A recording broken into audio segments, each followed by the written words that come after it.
مولا کائنات وقت انتقال قریب آتے ہیں، بلکہ تمام آئمہ معصومین علیہ السلام، پیغمبر اسلام، شہزادی، یہ سب لوگ بھی مرنے والے کے وقت قریب آتے ہیں۔ اور یہاں تک یہ ملتا ہے،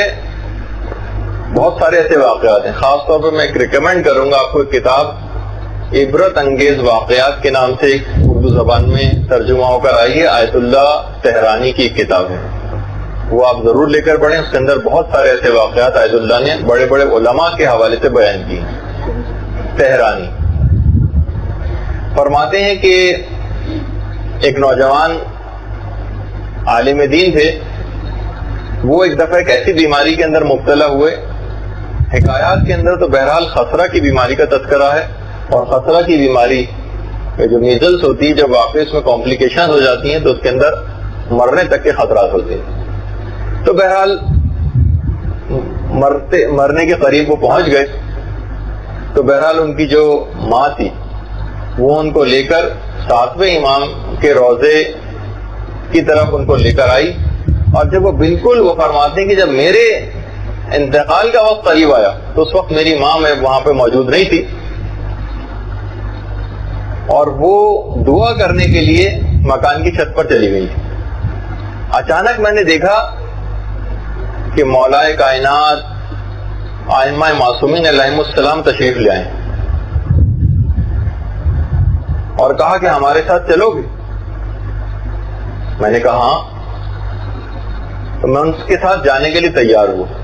اچانک میں نے دیکھا کہ میری والدہ جو مکان کی چھت پر گئی ہیں، وہاں پہ مخاطب ہو کر کہتی ہیں امام موسیٰ کاظم علیہ السلام سے کہ میں اپنے بیٹے کو یہاں پر مرنے کے لیے نہیں لائی تھی، میں اس کو یہاں پر دفن کرنے کے لیے نہیں لائی تھی، میں آپ کے پاس اس کو شفا یابی کے لیے لے کر آئی تھی، اور امام کو واسطے دینے شروع کیے۔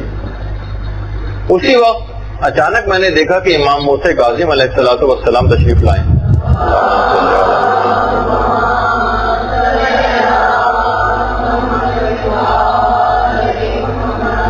اور آ کر مولا کائنات کی خدمت میں آ کر عرض کرتے ہیں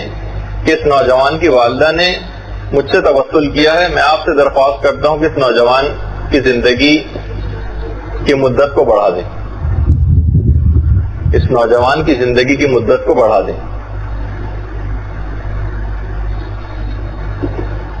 مولا کائنات نے پیغمبر اسلام سے ارشاد فرمایا، یہ جملے کی اس کی ماں نے یہ درخواست کی ہے 7ویں امام کے توسل سے، تو اس وقت پیغمبر اسلام نے ملک الموت کو مخاطب کر کے کہا کہ وقت معلوم تک کی مدت کے لیے چلے جاؤ، اس کی مدت کو بڑھا دیا گیا، اور پھر وہ تمام حضرات چلے گئے، یہ زندہ ہو گئے دوبارہ۔ آیت اللہ تہرانی فرماتے ہیں کہ جس وقت ان کی والدہ ادھر کے آئیں تو یہ اپنی والدہ سے انہوں نے بہت زیادہ ناراضگی اور غم کا اظہار کیا کہ آئمہ معصومین علیہ السلام مجھے لینے کے لیے آئے تھے اور آپ نے مجھے جانے نہیں دیا، اور بہت عرصے تک ان سے اس انداز سے خفا رہے۔ تو ایک تو یہ، دوسرا آیت اللہ تہرانی نے ایک واقعہ اور لکھا ہے، فرماتے ہیں کہ ایک اور عالم دین تھے کہ جو ایک جگہ پر موجود تھے، وہاں پر ان کی شادی ہوئی، اپنی زوجہ کو لے کر وہ کسی دوسرے سفر پہ گئے، بلکہ نجف آئے تو دیکھا کہ وہاں پر ایک شدید وہ خاتون معظمہ بیمار ہو گئی، اور بیمار ہونے کے بعد وقت انتقال ان کا قریب آ گیا، تو وہ البتہ اس وقت ان کے پاس سے چلے گئے بہت زیادہ مایوسی کے عالم میں۔ ان کو وہ فرماتے ہیں کہ اتنا زیادہ میرے دل میں رنج و غم تھا کہ میں نے ابھی میری حال ہی میں شادی ہوئی ہے، ان کو لے کر میں نجف یہاں پر آیا ہوں، اور انہوں نے یہ دیکھا کہ اب جب میں کس منہ سے اپنی سسرال کا سامنا کروں گا کہ وہ کہیں گے کہ ہماری نوبیاہتا بیٹی کو یہاں سے لے گئے اور کسی اور جگہ دفن کر کے آ گیا۔ اتنی زیادہ خفت اور شرمساری ان کے دل میں پیدا ہوئی کہ اس وقت آئمہ سے توسل کرنا شروع کیا۔ جس وقت آئمہ سے توسل کیا اور بہرحال کہ مولا آپ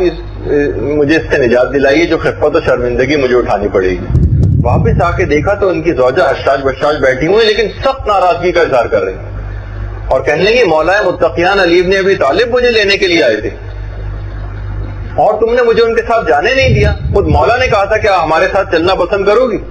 تو میں نے کہا جی مولا. اس کے بعد میں جانے کے لیے تیار ہوئی کہ اچانک میں نے دیکھا کہ تم آ گئے ہو اور مولا سے درخواست کر رہے ہو. مولا کے دامن کو بلکہ پکڑ لیا کہ مولا میری بیوی کی زندگی کو واپس کر دیجیے. تو مولا نے اس کے بعد ملک الموت سے کہا کہ اس کی مدت وقت معلوم تک کے لیے بڑھا دی گئی ہے، تم چلے جاؤ. تو بہرحال یہ ایک ایسی چیز ہے کہ اس سے یقینی طور پر جو کہ مسلمات عقائد شیعہ میں سے یہ ہے کہ ائمہ معصومین کا وقت احتضار قریب آنا اور مومن کا ہنسی خوشی ان کے ساتھ چلے جانا. البتہ بہت سے واقعات ایسے بھی رہے جیسے جو آپ کی خدمت میں پیش ہوئے کہ جس میں روح کو واپس پلٹا دیا گیا.